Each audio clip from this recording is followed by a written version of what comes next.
আউয়ালু মা ইউহাসাবু বিহিল আবদু ইয়াওমাল কিয়ামাতিস সালাহ। কিয়ামতের দিন সর্বপ্রথম নামাজের হিসাব হইবে। ৭ নাম্বার হাদিস শরীফ, ফাদলুল আলিমি আলাল আবিদ কাফাদলি আলা আদনাকুম।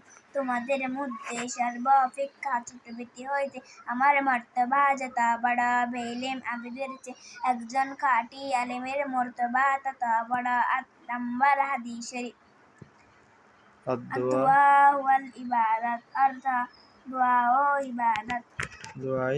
ইন্না মিন আহাব্বিকুম ইলাইয়া আহসানাকুম আখলাক। হাদিস শরীফের অর্থ,